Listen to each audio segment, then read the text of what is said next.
Bonjour tout le monde, bienvenue à ce nouvel épisode du podcast L'État financier. Donc encore une fois aujourd'hui en compagnie de mon collègue Gabriel.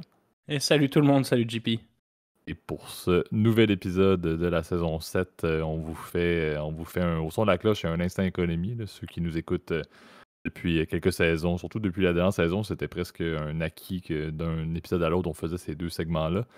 Deux sujets quand même d'actualité, là. Les deux ont une petite teinte là, Québec-Canada, là, donc on va extrapoler un petit peu plus parce que c'est le genre de situation là, et le genre de cas également là, à certains niveaux là, qui s'appliquent ailleurs également, donc assez intéressant, mais très d'actualité. Je sais, Gab, que tu parlais aussi là, de faire un petit disclaimer. Tu vas faire le disclaimer classique, là, mais c'est important de le mentionner, je pense, et tu le mentionnais en off, c'est tout à fait vrai. Là, dans le cadre du Au son de la cloche, on va parler d'une institution financière d'une banque canadienne, en fait.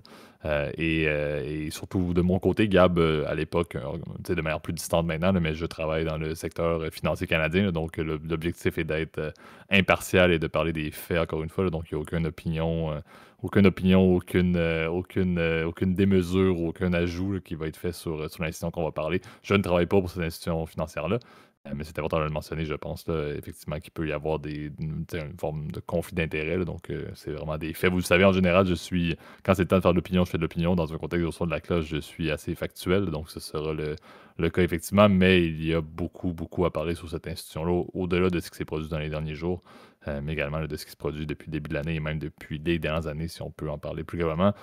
Quand on s'est rencontrés, Gab et moi, qu'on était coloc à l'époque à l'université, je veux dire, on parlait déjà de la situation de cette banque-là, presque pour en rire comme un cas d'école quand même assez intéressant. Là. Donc, ça fait plusieurs années qu'il y a du bon matériel à parler là-dessus. On va tâcher le résumé aujourd'hui.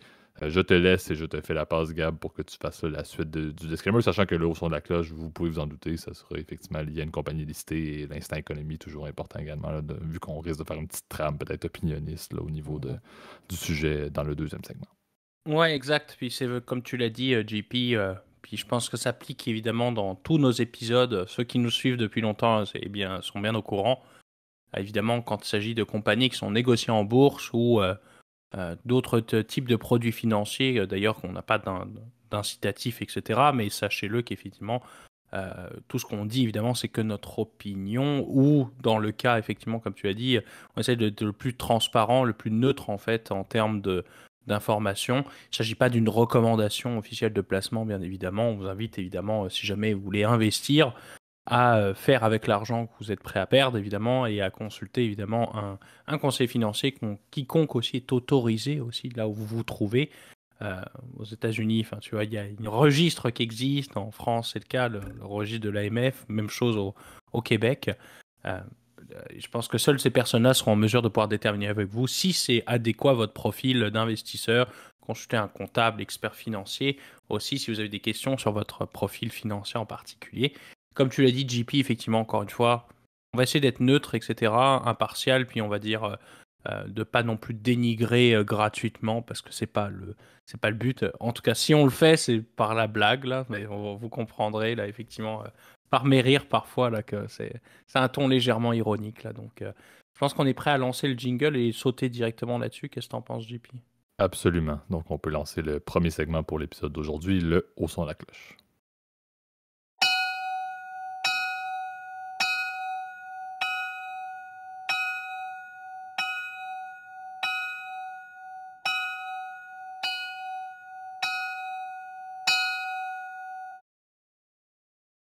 Parfait. Donc, on a fait la trame. Ceux qui nous écoutent du Québec, vous en avez probablement déjà entendu Eh parler oui. dans les derniers jours. Là, on veut parler des ennuis de la Banque Laurentienne. Là. Je vais donner quelques faits intéressants, encore une fois, là, juste pour mieux connaître cette banque-là. À l'origine, comme plusieurs banques et institutions financières canadiennes, là, il y a eu des fusions qui ont amené là, plusieurs des grandes institutions de nos jours à exister. La Banque Laurentienne, à la base, une des institutions souches, était fondée là, en 1846. C'est un titre qui est listé à Toronto là, sous le ticker LB pour ceux que ça intéresse de voir là, les aléas, là, les hauts et les bas du stock. C'est juste à Montréal, activité principalement d'ailleurs basée également au Québec. On parle, là, selon les statistiques, ça a changé beaucoup là, et très drastiquement le plus vers la baisse. Là, on parlait à l'époque d'à peu près 60 succursales, on parle de 160 ATM. Maintenant, il y en a un petit peu moins, je pense, que 3000 employés.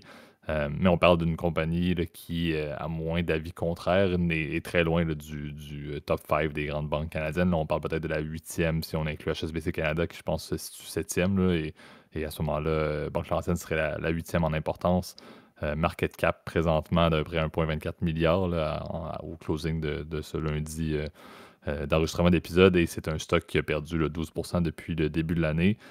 Pourquoi on veut mettre un petit peu plus d'emphase là-dessus? Oui, chez Gab, tu vas peut-être vouloir en parler du passé et de ce qui s'est produit dans les derniers mois, mais on veut surtout parler de la dernière semaine.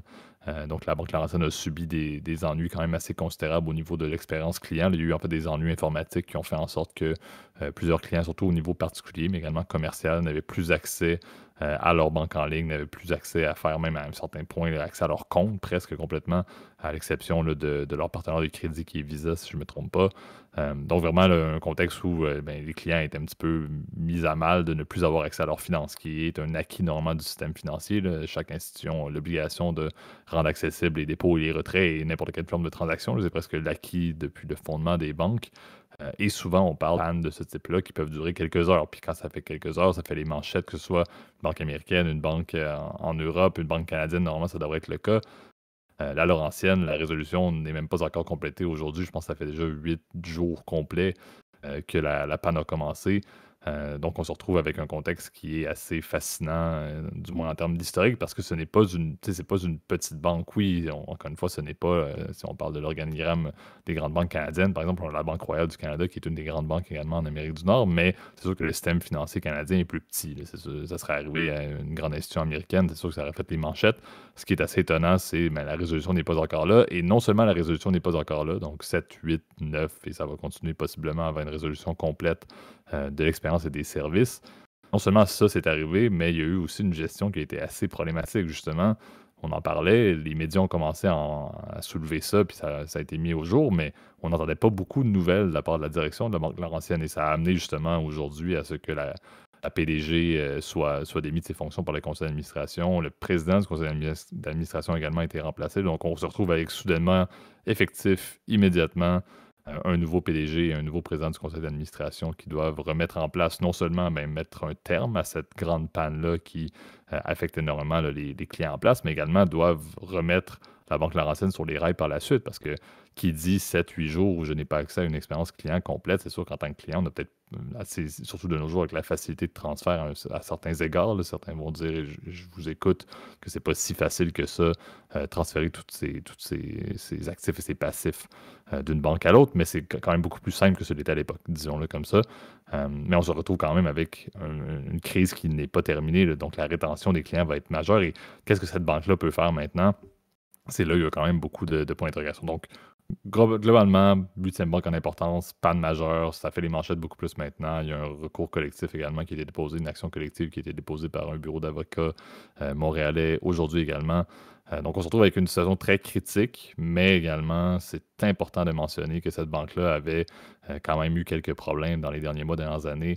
Je te mets la table, Gab, pour que tu puisses continuer. Là, mais c'était une banque qui, il y a quelques mois à peine, regardait vers une transition d'un plan stratégique vers possiblement essayer de se faire acheter par une autre institution parce que leur possibilité de croissance était vraiment limitée. C'est une banque qui a essayé de faire un virage à certains degrés numérique, d'amener une expérience qui était unique, entre autres avec les ATM dans le transport collectif montréalais. Donc, il y a eu plusieurs gros investissements qui ont été faits pour tenter de distinguer cette banque-là des autres grandes banques canadiennes, mais ils ont réalisé au final que les coûts d'investissement étaient similaires à ce que les grandes banques doivent faire, surtout en termes de technologie, mais amortis sur un bassin de clients qui était beaucoup plus faible. Donc, il y a eu vraiment beaucoup de problèmes au niveau, je pense que c'était un plan 7 ans qui avait mis en place de mémoire là, pour essayer d'amener une espèce de volet digital à la Banque Laurentienne, puis changer beaucoup l'expérience par rapport à ce que c'était à l'époque.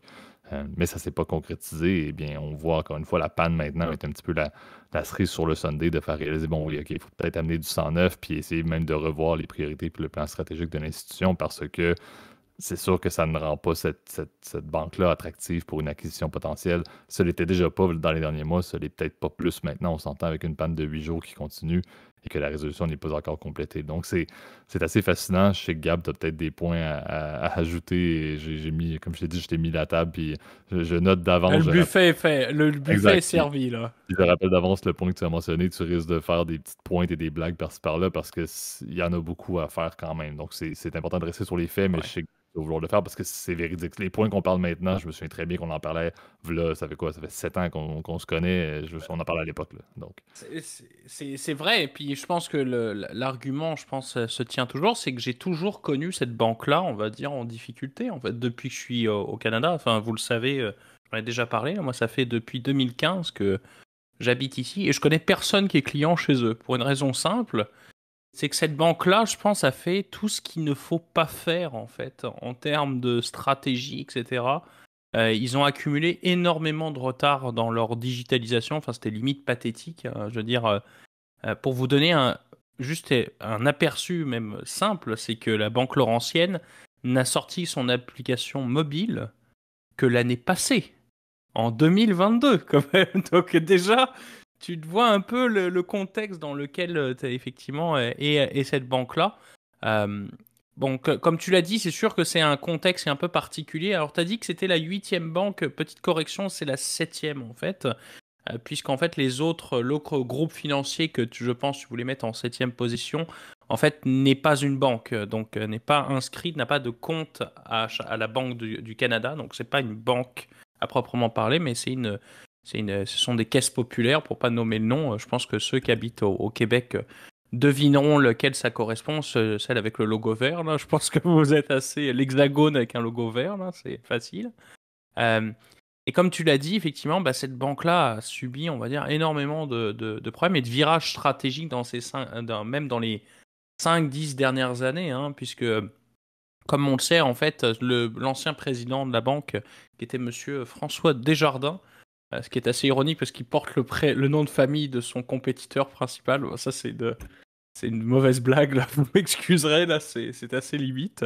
Mais et ben, a quitté en fait ses fonctions en fait en 2020 après avoir passé seulement 5 ans en tant que président et a été nommé Madame. Alors j'ai beaucoup de mal à prononcer son nom. Là, je pense que JP, tu pourras peut-être même Ouais, Madame Madame Lloyd Rania Llewellyn. Leveline. Excusez-moi, là c'est la prononciation probablement d'origine galloise, mais en fait elle est koweïtienne de ce que j'ai compris là, donc très compliqué à comprendre et qui a été nommé effectivement. Et cette banque-là s'est dit, ben, avait un ancrage très fort au Québec puisque c'était la banque métropolitaine de Montréal avant, la banque Laurentienne.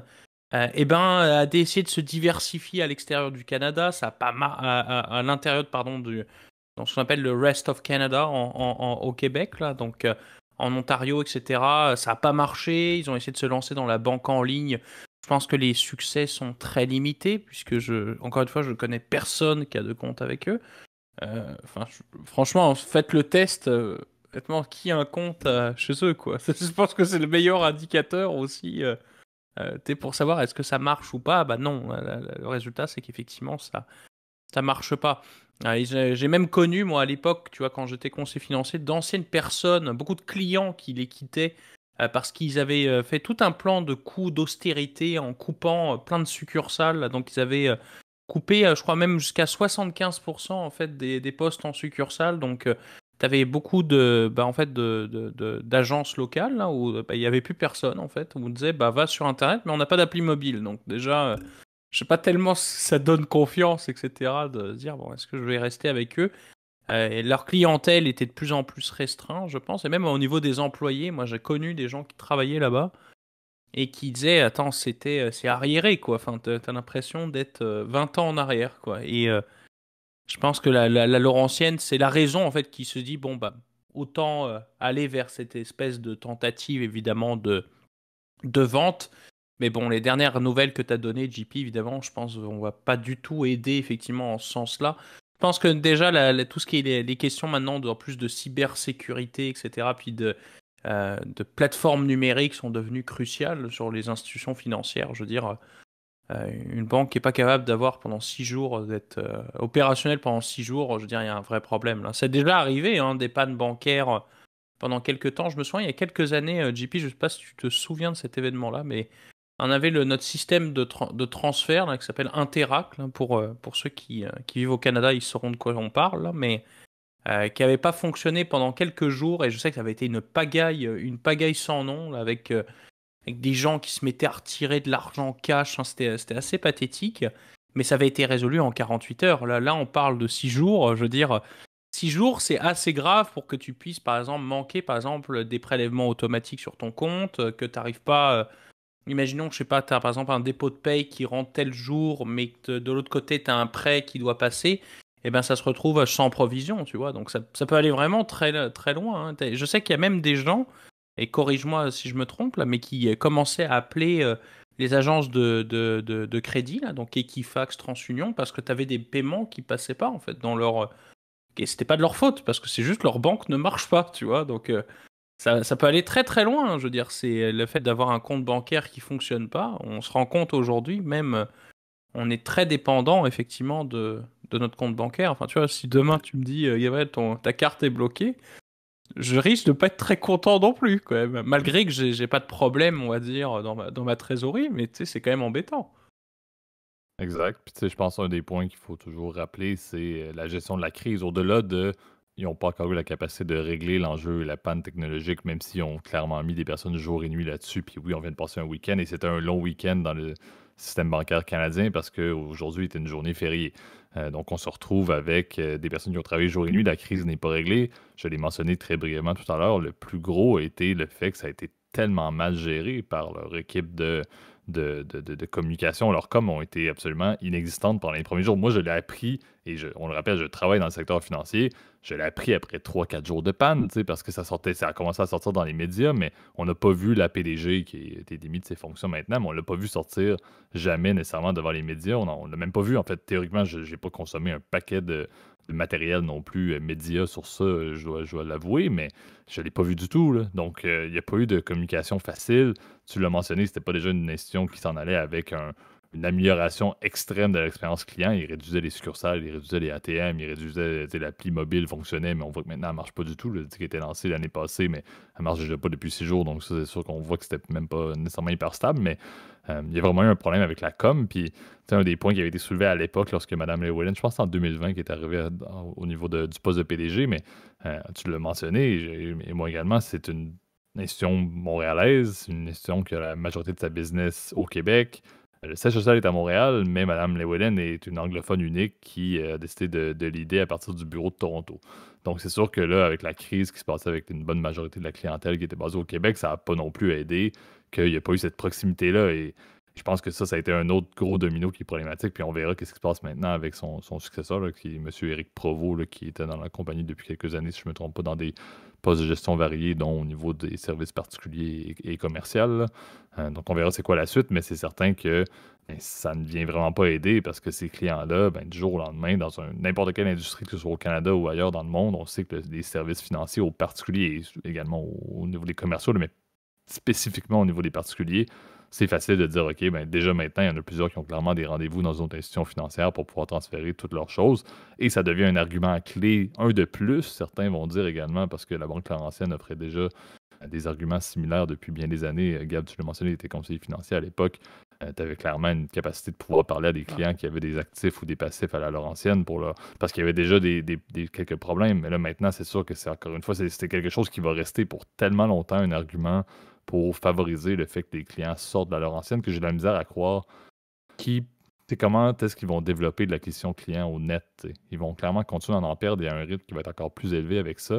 J'ai vraiment hâte de voir ce qui va se passer parce que j'étudie là-dedans encore à temps partiel. Ça m'intéresse beaucoup le genre de transition digitale que les banques peuvent faire. Et ils n'ont plus la capacité, ils n'ont pas nécessairement les finances pour backer, encore une fois. La performance financière n'a pas été excellente. Ils ont eu une baisse de leurs bénéfices, je pense, au premier trimestre de 7%. Donc, les chiffres sont pas très bons non plus. Non seulement ça se passe pas super bien au niveau de l'expérience client et tout, mais en plus, les chiffres sont pas tout à fait là. Donc, je me dis, ils n'ont pas nécessairement le backing financier pour essayer de faire quelque chose qui serait radical parce que c'est le genre de banque qui devrait accepter de dire on va faire quelque chose de différent dans le système financier canadien plutôt que de suivre le modèle des grandes banques qui sont devant nous, qu'on ne va clairement pas pouvoir rattraper et qu'on risque de même plus perdre nos clients. Si on ne fait rien pour changer drastiquement la manière dont on opère, on va juste perdre des clients au fur et à mesure. Donc, c'est là où je pense que ça vient juste mettre encore plus d'emphase et c'est pas quelque chose qui était requis parce qu'on disait également, Gab et moi, on en parlait de la Banque Laurentienne depuis l'université, donc ça fait des années, mais c'était surtout les personnes qui étaient soit clients à la Laurentienne ou les initiés, les personnes qui travaillent ou qui s'intéressent ou qui ont étudié en finance, qui connaissaient cette banque-là et les intérêts. Le commun des personnes au Québec vont connaître la Banque Laurentienne parce que tu vois ça sur une affiche quand tu passes sur une rue, peu importe, mais en tant que tel, le monde n'avait pas nécessairement un grand regard sur les dessous et les problèmes, alors que là, maintenant, c'est au grand jour, ça a fait le tour des journaux, le tour des médias possibles au Québec, entre autres, et même un peu au Canada, puis ça va peut-être continuer également à l'international, parce que les journaux financiers, c'est le genre de truc qui s'arrache. Ça reste un sujet absolument fascinant. Une banque listée, que ça fait 8 jours que ça marche pas, c'est fascinant. Mais c'est pas très très bon parce que ça vient encore une fois mettre beaucoup plus le fameux, la cible, si on peut dire, dans le dos de cette institution financière-là. Donc, Oui, puis on plusieurs oublie quand problèmes. même on oublie quand même un point quand même majeur, c'est au niveau des employés, parce que c'est bien Mhm. beau, on va dire, tout ça, là, tous ces événements-là, mais qui c'est qui va subir, on va dire, les actionnaires, bon, ça c'est sûr, mais je pense qu'il y a quand même aussi le côté important, ok, surtout que c'est une banque qui a un ancrage très fort, comme tu l'as dit, dans la province. Donc c'est vrai que c'est assez regrettable. Et puis, à mon souvenir, et puis encore une fois, c'est là où c'était drôle, parce que moi j'ai le souvenir, quand j'étais conseiller financier, que j'avais énormément de demandes de transfert. Je sais pas, par exemple, quand je gérais des prêts, par exemple, c'était des rapatriements, etc. Même chose pour les épargnes, puis je sais pas, les placements, etc. Et ben, les gens quittaient, et puis c'était une clientèle souvent très âgée, etc. Peu à l'aise aussi avec les technologies. Alors, souvent, c'est tous des changements, si tu veux, pour cette clientèle-là aussi, qui est souvent pas habituée, qui a fait affaire avec la même institution depuis 30 ans. Là, je vois, je prends comme exemple mes grands-parents, là, mais bon, c'est côté français, là, mais c'est la même chose. Hein. Si tu leur disais demain, bah, en fait, vous allez changer d'agence, déjà, ils ont du mal, si tu veux. Des fois, ils arrivent maintenant à utiliser un iPad. Là, je suis quand même, je me sens fier, là, mais va dire, va changer de compte, va changer tous les transferts, etc.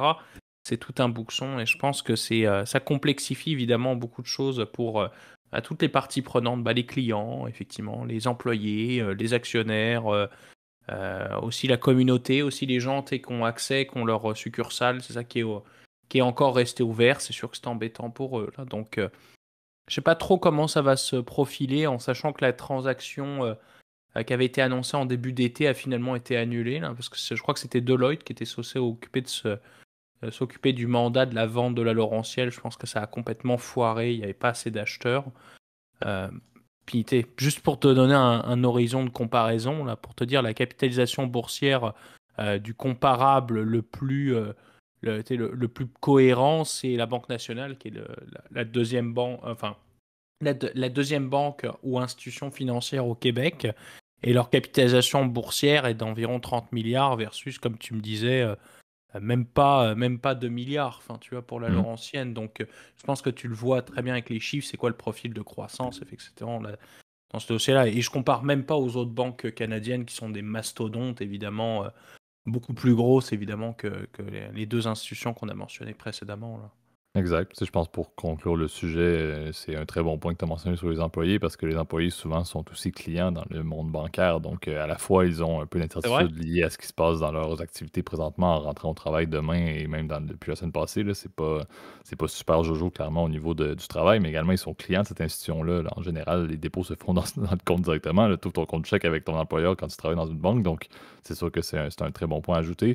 L'autre point qui est important et à voir qu'est-ce qui va se produire dans les prochaines semaines, c'est les gouvernements. Hein. Les gouvernements n'aiment pas ça du tout. Et je pense que là, il va y avoir beaucoup de choses que cette institution-là va devoir répondre auprès des différents paliers. Et ça va pas nécessairement être très beau parce que le Canada a un système et une jurisprudence et même une protection, un droit lié à la finance qui est quand même très différent de celui des États-Unis. On est beaucoup plus strict et conservateur. Donc, j'ai hâte de voir quelles vont être peut-être les conséquences qui vont découler de ça. Bref, c'est sûr que les dirigeants vont être appelés devant les instances gouvernementales à la base pour s'expliquer et tout. Ça n'est pas terminé. Encore une fois, pas de la bonne pub du tout pour cette institution-là qui, idéalement, là, voudrait passer à autre chose rapidement. Euh, Ouais, puis ça pose d'autres questions aussi, c'est ça, comme tu l'as dit, JP, de tout ce qui est les questions de droit au compte. Hein. On sait que c'est quelque chose qui est pas mal discuté, effectivement, surtout dans les pays où tu as des questions de sous-bancarisation qui sont importantes. Et le fait d'avoir accès à tes comptes, bah, c'est quand même crucial. Donc, avoir un plan, si tu veux, de secours, si tu veux, un plan de gestion de crise approprié, c'est vrai que c'est important. Et là, on se rend compte qu'effectivement, quand on vit dans un monde numérique avec tant d'informations, etc., je suis désolé de t'avoir coupé la parole au passant, mais c'est hyper important, effectivement, d'avoir un plan de secours qui est robuste, etc., puis d'avoir aussi des pare-feux, des protections, etc., que ce soit en termes de sécurité de l'information, sécurité des données, et comme tu l'as dit, bah, gestion de problèmes potentiels qui peuvent arriver dans ce genre dans ce genre de scénario, et c'est pas le premier scénario qu'on voit comme ça, mais c'est rare que ça dure aussi longtemps. J'ai le souvenir, tu vois, pareil, le compétiteur avec un logo vert, j'ai le souvenir qu'il y a quelques années, c'était pareil, quasiment chaque semaine, t'avais parfois pendant 3-4 heures l'application qui marchait pas, donc c'était assez pénible. Mais tu sais, c'est 3-4 heures. Tu peux prendre un café, bon, puis tu feras ça plus tard. C'est pas grave. Là, je pense que pendant 7 jours, ça commence à être inquiétant, tu vois. Donc, Mm. c'est à suivre, là. Exact. Je pense qu'il n'y a, pas grand-chose à rajouter. C'est important de Non, mettre sinon. l'emphase là-dessus, c'est de le décortiquer un petit peu plus parce que, comme on l'a dit, des fois, ça devient un peu sensationnaliste dans le monde des nouvelles, là. Mais effectivement, la conclusion, comme on fait souvent dans ce genre de scandale ou de sujet où bon, il y a des personnes impactées, on espère toujours que la panne se règle rapidement et que les résultats soient favorables à la fois pour les employés, parce qu'il faut toujours, toujours, toujours saluer les employés dans ce temps-là, mais également pour les clients, parce que ça reste qu'une institution financière devrait être apte à servir ses clients 24/7 normalement. C'est ce qu'on espère être un acquis. Espérons que ce soit le cas pour la suite et que les bonnes choses soient faites et soient mises en place rapidement. Passons maintenant à notre deuxième segment pour l'épisode d'aujourd'hui, l'instant économie. Parfait. Donc, j'en ai parlé d'actualité-ish, là, certains vont dire. On va parler de l'Inflation Reduction Act ou l'IRA, là, qui vont le nommer aux États-Unis, qui est un acte qui a été mis en place là, en 2022, le 16 août 2022, si je ne me trompe pas. Et pourquoi est-ce que je voulais en parler? C'est que ça a fortement influencé, si on peut dire, les décisions du gouvernement fédéral et en fait, les différents paliers gouvernementaux canadiens qui ont décidé d'emboîter le pas un peu à ce que l'IRA, si on peut dire, on pourra le nommer comme on veut dans les prochaines minutes, là. Mais cet acte-là qui a eu un impact significatif au Canada également sur un projet qui est très fort, entre autres du gouvernement du Québec et du Canada, qui est l'espèce de segment batterie du Québec, là, donc une espèce de grande revitalisation de l'industrie canadienne et québécoise visant à pouvoir subvenir énormément aux besoins de batteries, entre autres de l'industrie automobile, des EV. Donc, il y a eu une acquisition, pas une acquisition, mais un deal qui a eu lieu avec une grande compagnie suédoise qui fait dans le monde des batteries qui va s'implémenter sur la rive sud de Montréal dans les prochaines années. Et c'était basé sur des subventions gouvernementales absolument fascinantes au Canada, mais le gouvernement Trudeau, qui est au fédéral, et le gouvernement Legault, qui est au provincial au Québec, se sont appuyés sur le fait, mais on a mis un peu en place le même genre de politique qui était prescrite dans l'Inflation Reduction Act aux États-Unis. Donc, je trouvais ça intéressant d'aller à la source. Donc, ça influence beaucoup les décisions au Canada, le segment batterie, peu importe comment il le nomme. Il y a une terminologie un peu particulière qui donne à cette nouvelle, ce désir-là du Canada et du Québec là, d'être vraiment de faire part très importante dans la chaîne logistique et la chaîne d'approvisionnement des batteries. Mais d'où est-ce que ça sort et l'Inflation Reduction Act, qu'est-ce qu'il y en est?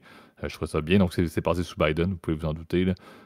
Ça implique quand même, c'est une bonne transition, une bonne transformation à la fois du volet industriel et infrastructure au niveau des États-Unis. On verra bien évidemment là, tout acte qui est passé. Oui, c'est passé en plus, je pense en 2022, il y avait déjà eu les partiels les mi-mandats en fait avaient eu lieu. Donc, ça a passé à chacune des chambres qui n'étaient plus tout sous le leadership démocrate. Donc, ça vous donne déjà une bonne idée que c'était pas parfaitement bipartisan, là, mais il a fallu que ce soit enough pour que tout le monde approuve, dont entre autres le Congrès républicain. Donc, déjà là, c'est une bonne nouvelle sur le fait que cet acte-là et ce qui va en découler devrait être appliqué, espérons-le, pour les prochaines années, dépendamment de quelle va être la couleur là, du parti au pouvoir dans les prochaines années. Donc, ça, c'est quand même une bonne nouvelle. Souvent, sinon, c'est des belles paroles. Ça, ça c'est un peu d'opinion, là. C'est beau faire des actes, mais quand ça peut être révoqué dès que l'autre gouvernement tombe en place, ça ne sert pas à grand-chose. Celui-là, on verra, mais c'est quand même bien parti. On parle de 500 milliards là, de dépenses gouvernementales qui est supposé être mis en place dans des initiatives liées à l'énergie propre. Donc, le volet des batteries, par exemple, que le Canada et le Québec s'est inspiré, ça vient un petit peu de ce volet-là.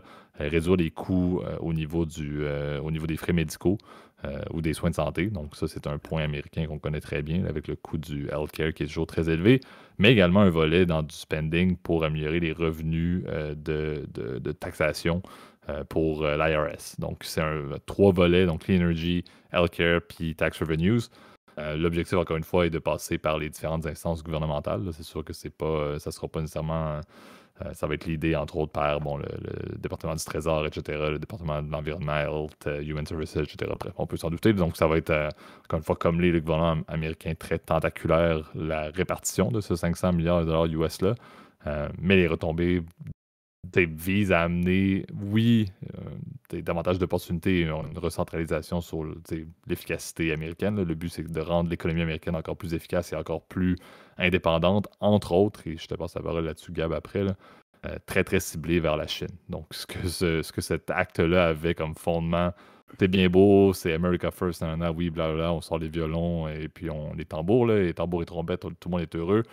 Mais c'est très simple, on veut également essayer non seulement de faire aux États-Unis ou d'inspirer, ce qui a été le cas au Canada et au Québec, comme je le mentionnais avec la nouvelle de cette semaine, inspirer des alliés à faire de même pour que les États-Unis puissent avoir un réseau global dans leur chaîne d'approvisionnement, si on parle juste du monde de ce qui concerne le volet d'innovation et des industries, qui vont permettre aux États-Unis d'être concurrentiels en termes d'économie sans dépendre justement de la Chine. Ouais, bah j'argumenterai, on va dire, mes différents points autour de micro-blagues, là. Donc tu m'excuseras, JP, je pense le premier, comme vous l'avez bien compris, c'est sûr que ça va être le segment plus JP Show, après la semaine passée avoir subi un Gabriel Show de près de 20 minutes que j'ai réécouté, et que je dois avouer, je me dis, ah mon Dieu, attends, il a placé littéralement 3 mots, le pauvre JP, là. Donc pour le coup, ça va être son tour. C'est à lui d'être sur le buffet et puis d'avoir tous les arguments. Même si j'en ai quelques-uns, là, mais je pense qu'ils seront un peu moins pertinents que ce que tu as apporté de JP. Là, mais bon, ça c'est le premier. Le deuxième point, c'est j'ai entendu pas mal d'anglicismes d'ailleurs en passant. Puis bon, s'il y en a qui ont des yeux, les oreilles qui ont saigné, les miennes mes tympans étaient en train de trembler. Donc pareil là. Donc ça c'est ma deuxième blague là. Désolé. Là. Je le vois en vidéo là. Il est genre, il est piste. Non non, je rigole. Il est content. Mais bon. Euh, Troisième, c'est que bon, moi quand j'entends subvention, etc., moi j'entends quand même pas mal belle bullshit quand même, parce qu'effectivement, ça semble être un espèce de wrap-up, et là pardon de l'anglicisme, d'un espèce de concentré de plein de projets de loi différents qu'en fait qui ont été mis ensemble dans l'Inflation Reduction Act. Et comme tu l'as dit, effectivement, JP, ben, ça inclut plusieurs clauses, puis plusieurs domaines d'expertise en fait de cette loi. Notamment, on en a parlé déjà pas mal dans le podcast précédemment, mais le fameux plan d'infrastructure fait partie du Inflation Reduction Act, hein, parce que ça prévoit en fait un investissement, je crois, entre 40 et 55 milliards de dollars en fait dans l'infrastructure aux États-Unis. Énormément d'investissements, et je crois que c'est à peu près la moitié du plan dans la transition énergétique. Alors, tu vas me dire, c'est quoi le rapport avec l'inflation?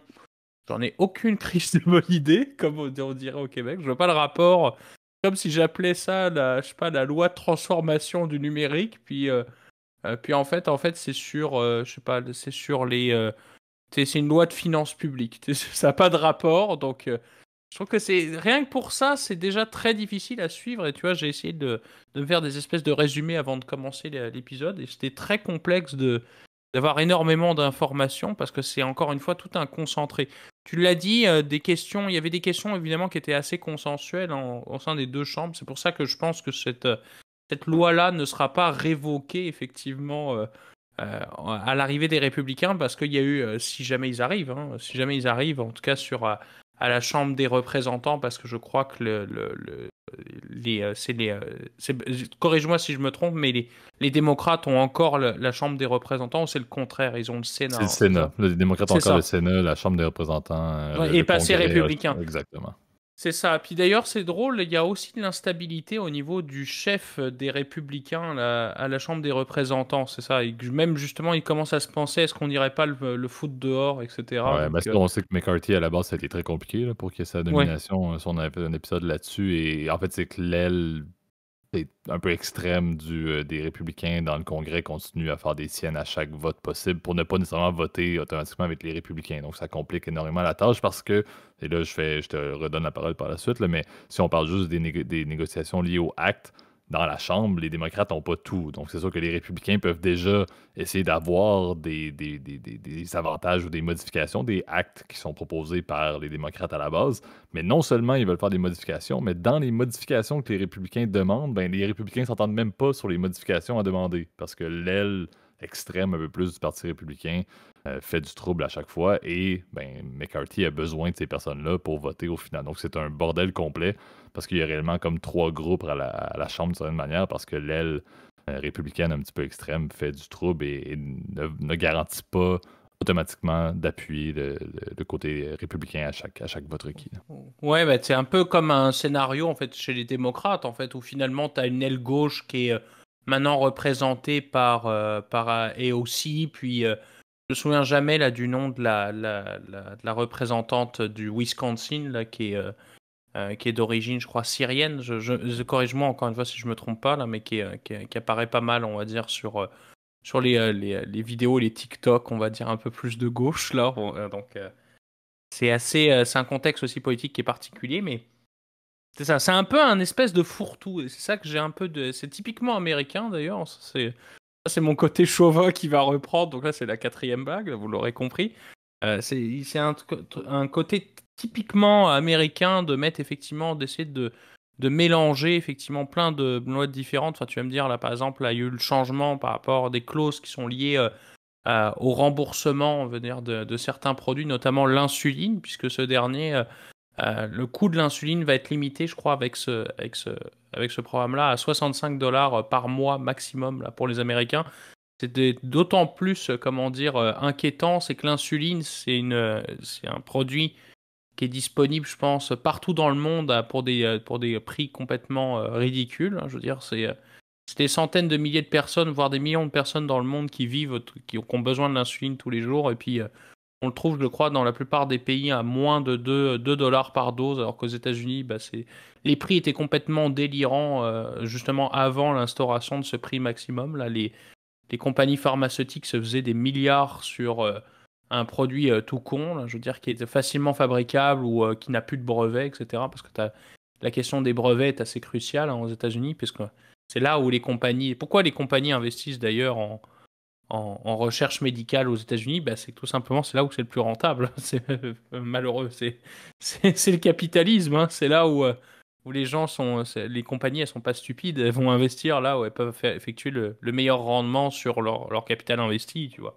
Donc ça fait partie évidemment de ces clauses-là. Alors moi on n'est pas fondamentalement on n'est pas contre effectivement ou pour ce projet de loi-là, mais le fait effectivement que ce soit présenté comme un espèce de plan d'inflation, alors que ça n'a pas vraiment grand-chose à voir avec de l'inflation, mais c'est plus de la transition énergétique. Tu as même des clauses sur des crédits carbone, tu as des clauses sur la transition énergétique, sur par exemple la construction de centrales électriques, avec des incitatifs aussi pour changer de véhicule vers un véhicule électrique. C'est un peu inquiétant. Mon dernier point, puis je pense qu'après, JP, tu auras encore une fois plus de cartouches pour pouvoir tirer, là, mais moi, la question que je me pose, c'est plus au niveau des subventions. On sait que c'est un sujet qui est très controversé, là, les subventions, parce que ça met en compétition effectivement les producteurs américains ou les manufacturiers américains de véhicules électriques avec les compétiteurs à travers le monde, notamment, bon, alors les Chinois, évidemment, on essaye d'éviter de les avoir en fait, dans le monde occidental, en Europe notamment, mais ça met effectivement une compétition qui est indue vers les fabricants européens de voitures, notamment bah, les Allemands, puis les Français, effectivement, qui ont quand même souvent des coûts des coûts de production qui sont plus élevés qu'aux États-Unis, d'autant plus que beaucoup de produits aux États-Unis, en fait, proviennent en partie du Mexique, puis la chaîne d'approvisionnement, en fait, elle se fait à travers les trois pays du USMCA, là, qui est le nouveau accord de libre-échange nord-américain, l'ALENA V2, là, donc on arrive en fait à optimiser un peu plus les coûts effectivement en étant capable de fabriquer sur plusieurs pays avec des démographies puis des niveaux de revenus qui sont très différents, alors qu'en Europe, bah, le niveau de revenus est partout très élevé, peut-être un peu moins dans les pays de l'Est, notamment les anciens pays du bloc soviétique, mais qui sont désormais aujourd'hui dans le marché commun européen. Là, donc ça pose beaucoup de questions. Puis je me souviens, il y a quelques années, on avait le même débat avec les avions, là, quand il y avait l'histoire de Bombardier. Là, je ne sais pas si tu te souviens, quand il y Ouais, avait eu la absolument. C-Series qui avait été rachetée par Airbus pour devenir la série A330, si je me trompe pas. Donc, ils sont Mhm. la nouvelle série de Airbus, mais qui est en fait la C-Series juste revampée avec on disait, ah oui, mais les Canadiens ont donné des subventions qui sont injustes, effectivement.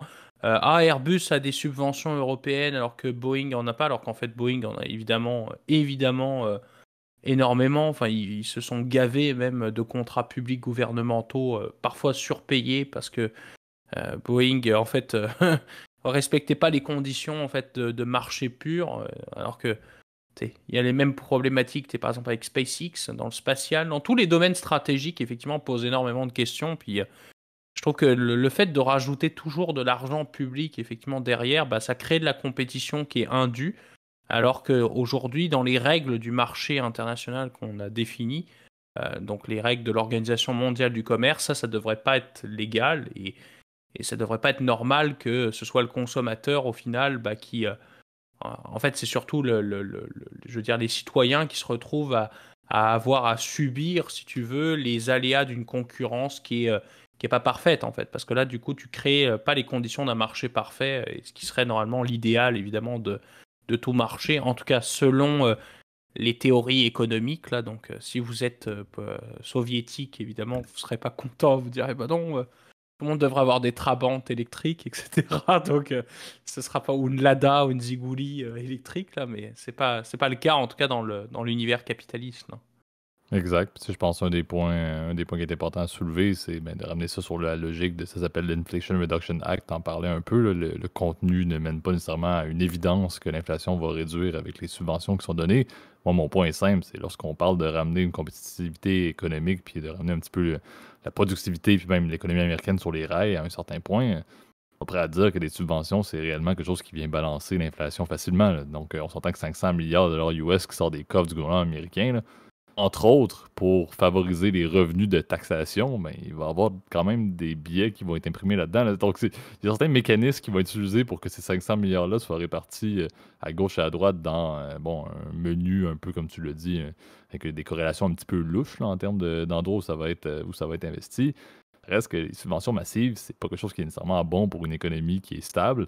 Et on en parlait également, ben, les pays partenaires, dont le Canada, qui emboîtent le pas également, ben, ça fait en sorte qu'il y a des milliards et des milliards de subventions qui vont être mis un peu à gauche et à droite dans un contexte présent où ben, l'économie, ça va pas très bien, on le sait tous. L'inflation est super élevée, donc on pourrait dire que c'est la meilleure solution. Je sais pas si la logique de Biden était un peu un coup politique, encore une fois. C'est pas mauvais de sortir ça. Le naming n'est pas mauvais non plus parce que, comme on en parlait dans des épisodes passés, le commun des mortels maintenant réalise que ça fait mal l'inflation. En fait, réalise c'est quoi l'inflation et que ça fait mal. Donc ça, je pense que maintenant, de nommer un Act, Inflation Reduction Act, ça sonne quand même bien pour le côté politique.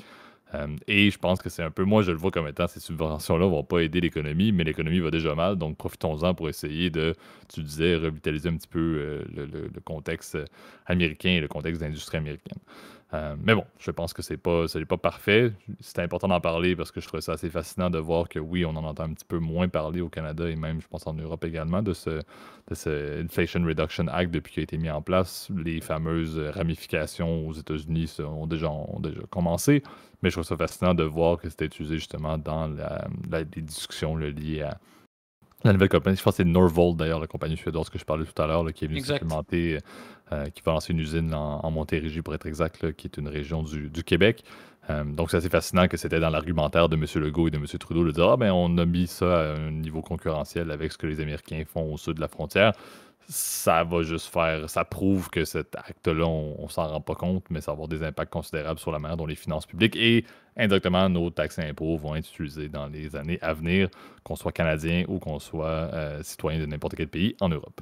Ouais, puis si je peux finir avec un dernier point, mon cher JP, mais bon, je pense qu'il y a même 3 points là, mais je pense que Legault devrait, et puis notre ami évidemment Trudeau devrait peut-être pas tout le temps s'inspirer de Biden, là, je veux dire, son premier mandat est quand même très compliqué, là, je pense qu'on l'a vu effectivement avec, surtout d'un point de vue peut-être personnel, ça il semble fatigué, là, donc je pense que c'est peut-être pas la meilleure solution de tout le temps s'inspirer de Biden, surtout quand, encore une fois, les résultats sont pas forcément là, puis je pense que l'inflation demeure encore très haute, là, donc je pense que d'un point de vue économique, c'est à prouver effectivement être pas hyper efficace, puis comme tu as dit, l'augmenter effectivement le déficit, évidemment, ça augmente l'inflation, en fait, au contraire. Normalement, enfin, je sais pas, tu te souviens peut-être de tes théories, on va dire, de comment dire économique, etc. 101 là, donc là c'est les gens qui font de l'économie ils vont saigner des oreilles là, mais À mon souvenir, enfin le G, c'est un facteur effectivement qui est calculé dans le PIB. Donc normalement, quand tu augmentes le PIB à un niveau qui est supérieur au niveau naturel en fait de croissance du PIB, effectivement, ben, c'est ça que ça cause de l'inflation. Donc normalement, c'est un phénomène naturel en fait qui est, on va dire, qui se crée naturellement. Et je pense que les Américains devraient commencer à surveiller leur dette parce que là, leur dette, juste pour vous remettre en contexte, c'est 33 000 milliards de dollars américains quand même. Donc c'est pour vous remettre en contexte, c'est quasiment 10 fois le PIB français. Et pour te dire, leur déficit, donc c'est-à-dire la balance, donc les recettes moins les dépenses, donc le contraire puisque c'est négatif, et ben c'est quasiment la moitié du PIB de la France quand même, pour te dire, par année. Donc c'est monstrueux. On parle d'environ 1500 milliards de dollars américains.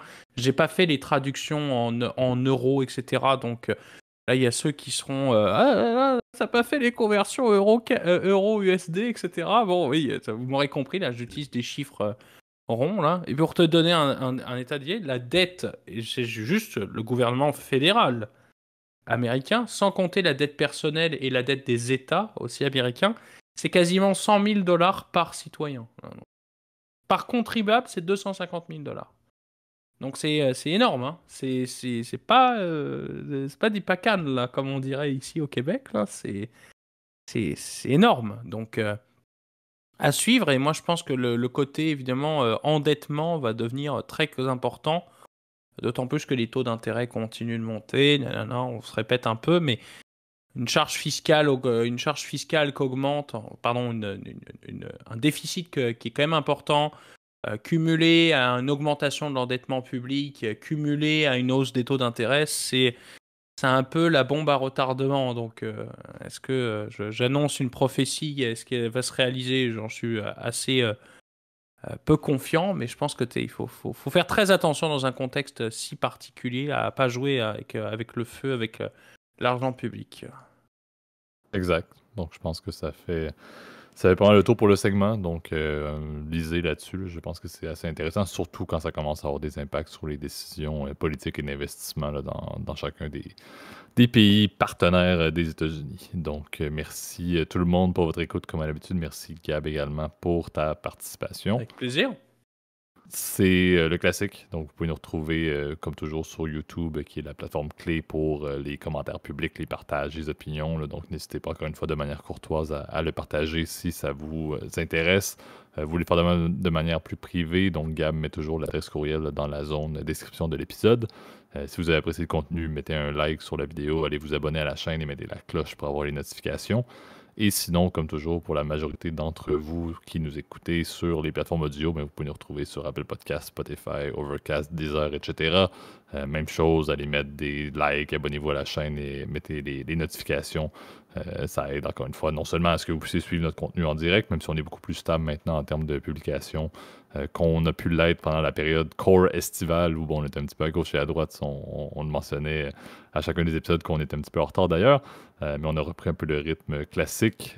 Mais donc, comme toujours, si vous aimez également le contenu au-delà du référencement numérique, n'hésitez pas à le partager à vos amis, à votre famille, à vos proches, à vos collègues, à peu importe qui. Donc, ça nous fait toujours plaisir de voir la communauté grandir et continuer encore une fois, là, à suivre les sujets. Ça nous motive de continuer d'une semaine à l'autre sans arrêt depuis plus de, je compte même plus, là, on est rendu à X nombre, 160, 170 épisodes, je sais même plus. Donc, on maintient cette fascinante épopée pour une autre semaine. Donc, je vous dis tout le monde et je te dis Gab, une très belle semaine et à la semaine prochaine. Et bonne semaine tout le monde. Salut.